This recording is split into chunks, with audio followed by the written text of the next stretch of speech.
सांप ने आवाज दी, हारून, वापस कहाँ जा रहे हो? ठहर जाओ। सांप को बातें करता देखकर हारून को बड़ा ताज्जुब हुआ। सांप ने उसे अपने साथ चलने को कहा। हारून बहादुर तो था ही, सांप के पीछे पीछे चल पड़ा। सांप हौज में कूद गया। थोड़ी देर बाद इसी हौज में से इंसान बनकर निकल आया और हारून से कहा, मैं परियों का बादशाह शम्स हूँ। बिस्मिल्लाहिर्रहमानिर्रहीम। शुरू अल्लाह के नाम से जो बड़ा मेहरबान और निहायत रहम करने वाला है। पुराने वक्तों की बात है। मुल्क अरब में एक कबीला था। इस कबीले में एक गरीब किसान और इसका बेटा रहा करते थे। किसान सारा दिन खेती बाड़ी करता और किसान का इकलौता बेटा हारून, जो बहुत सखी और हमदर्द था, वो हर एक के काम आता। सब अमीर और गरीब इस होनहार लड़के के गुण गाते थे। हारून का एक करीबी दोस्त मुनीर शहजादी की मोहब्बत में गिरफ्तार था और शहजादी से शादी करना चाहता था। शहजादी का नाम बानो था। बानो बेइंतहा खूबसूरत और हसीन थी, जिसे कोई परी या अफसरा हो। एक दिन शहजादी बानो ने मुनीर के सामने एक शर्त रखी, अगर तुम मुझसे शादी करना चाहते हो तो मेरे पास मुर्गाबी के अंडे के बराबर एक सफेद मोती है। अगर तुम इस मोती के बराबर दूसरा मोती ले आओ, मैं तुमसे शादी कर लूंगी, वरना मैं तुमसे शादी नहीं कर सकती। मुनीर भी इतना बड़ा मोती देखकर हैरान रह गया। बेचारे मुनीर ने वैसा मोती तलाश करने की बहुत कोशिश की, लेकिन वो कहीं ना मिला। एक दिन हारून जंगल में लकड़ियां काटने गया तो वहां क्या देखता है कि इसका जिगरी दोस्त मुनीर एक पेड़ के नीचे बैठा रो रहा है। हारून को मुनीर पर बड़ा तरस आया और वो मुनीर की तरफ भाग कर गया और मुनीर से रोने की वजह पूछी। मुनीर ने सफेद मोती का पूरा किस्सा हारून से बयान कर दिया। हारून ने मुनीर से कहा, दोस्त, तुम परेशान मत हो, मैं तुम्हारे लिए वैसा ही सफेद मोती ढूंढ कर लाऊंगा, चाहे मुझे समंदर में औरतें ही क्यों न लगाने पड़े। तुम घर जाकर आराम से बैठो और मेरे आने का इंतजार करो। अल्लाह ने चाहा तो मैं जल्द ही वापस आ जाऊंगा। हारून ने अपने बाप से इजाजत ली और सफर पर रवाना हो गया। चलते चलते शाम हो गई। हारून थक कर एक दरख्त के नीचे बैठ गया।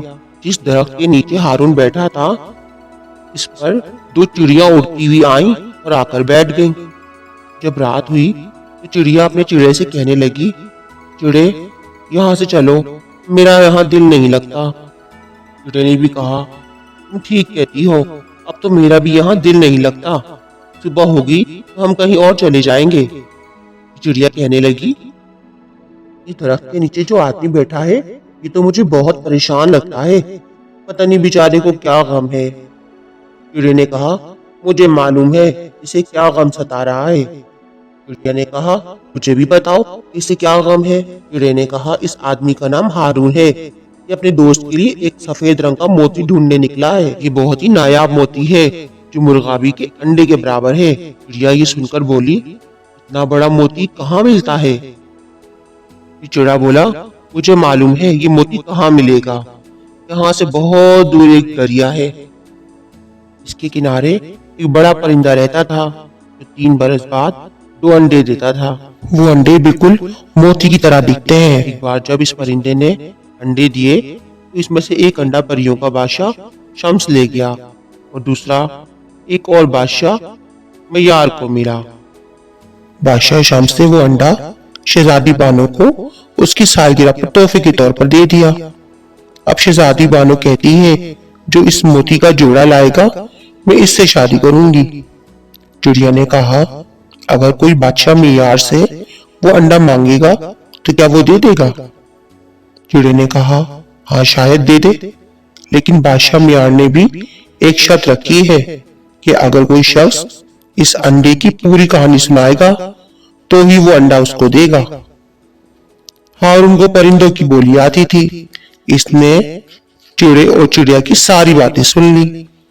इतने में चिड़ा बोला, बी चिड़िया, लेकिन बादशाह मयार के महल तक पहुंचना बेहद मुश्किल है, क्योंकि रास्ता बहुत मुश्किल और दुश्वार है। रास्ते में कई बियो हैं, कई जिन हैं और कई अजदे हैं। चिड़िया बोली, तो बेचारा हारून वहां कैसे पहुंचेगा? चिड़ा बोला, बस इसका एक ही रास्ता है। दरख्त के नीचे हमारे बहुत से पर पड़े हैं। अगर हारून इसे समेट ले और जहां खतरा हो ये अपने बदन से लगाए, फिर मौजज़ा देखे कि कोई भी चीज इसे नुकसान नहीं पहुंचा सकेगी। सुबह हुई तो हारून ने दरख्त के नीचे बिखरे हुए पर समेटे और चल दिया। रास्ते में उसे जगह जगह कई दियो और सांप मिले, मगर वो चलता रहा।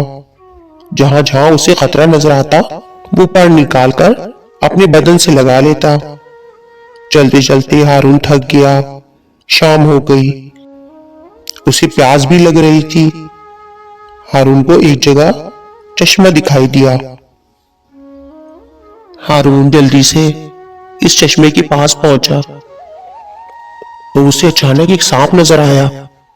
हारून ने सांप को देखा तो वापस जाने ही वाला था कि सांप ने आवाज दी, हारून, वापस कहां जा रहे हो? ठहर जाओ। सांप को बातें करता देखकर हारून को बड़ा ताज्जुब हुआ। सांप ने उसे अपने साथ चलने को कहा।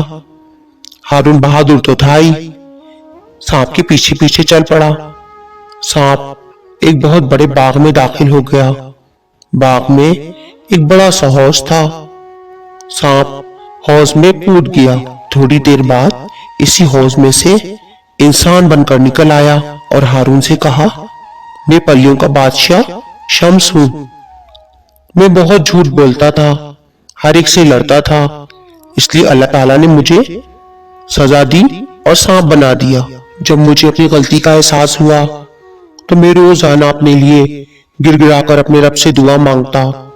तो एक दिन गैब से आवाज आई, जब तुम हारून नामी शख्स को देखोगे तो तुम्हारी सजा खत्म हो जाएगी और तुम इंसान बन जाओगे। और अगर हारून तुम मेरे लिए दुआ करोगे तो मैं मरते दम तक इंसान ही रहूंगा। हारून हमदर्द तो था ही, उसको शम्स पर बड़ा तरस आया और हारून ने बादशाह शम्स के लिए दुआ मांगी। बादशाह बहुत खुश हुआ और हारून से बोला, मांगो, क्या मांगते हो? हारून ने उसे सारा किस्सा सुना दिया और कहा, किसी तरह मुझे बादशाह मय्यार के महल तक पहुंचा दो। बादशाह शम्स ने उसे एक उड़ने वाला कालीन दिया और कहा, तुम इस पर बैठ जाओ, ये तुम्हें मय्यार के मुल्क तक ले जाएगा। हारून भी जल्दी से कालीन पर बैठ गया। कालीन हवा में उड़ने लगा। रास्ते में ऊंचे ऊंचे पहाड़ और दरिया तय करता गया और आखिरकार मय्यार के मुल्क में पहुंचा। मय्यार के सिपाहियों ने जैसे ही हारून को देखा तो उसे पकड़ने के लिए दौड़े, लेकिन हारून ने उन्हें बताया कि वो लड़ने नहीं बल्कि दोस्ती करने आया है। सिपाही हारून को लेकर बादशाह मय्यार के पास पहुंचे। मय्यार भी हारून से मिलकर बहुत खुश हुआ। हारून ने बादशाह के सामने अपने आने का मकसद बयान किया और बादशाह से मोती मांगा। मय्यार ने भी हारून के सामने अपनी शर्त रख दी और कहा कि अगर तुम मुझे इस मोती की पूरी कहानी सुना दोगे तो मैं तुम्हें ये मोती दे दूंगा। हारून ने बादशाह को सारा किस्सा सुनाया। बादशाह हारून से बहुत खुश हुआ और कहने लगा, जैसा सुना था तुम्हें वैसा ही पाया है। तुम वाकई बहुत बहादुर, हमदर्द और खुदा तरस इंसान हो। लो, ये मोती तुम ले जाओ और अपने दोस्त मुनीर को दे दो। बादशाह मय्यार ने हारून को बहुत सारा माल दौलत और सोना देकर रुखसत किया। हारून जल्दी से कालीन पर बैठा और मोती लेकर अपने मुल्क वापिस आ गया। मुनीर बड़ी बेचैनी से हारून का इंतजार कर रहा था।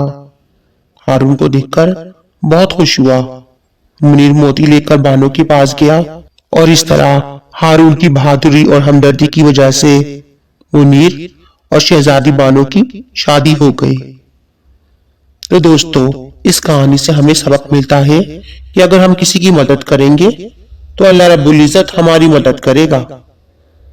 हारून ने बादशाह के दिए हुए पैसे से कारोबार शुरू किया और जल्द ही हारून का शुमार मुल्क के अमीर तरीन लोगों में होने लगा। तो प्यारे दोस्तों, ये थी हमारी छोटी सी कहानी। उम्मीद है आपको हमारी कहानी पसंद आई होगी। अगर आपको हमारी कहानी पसंद आई है तो वीडियो को लाइक, शेयर और चैनल को सब्सक्राइब लाजमी करना। मिलते हैं अगली कहानी के साथ। जब तक के लिए अल्लाह हाफिज।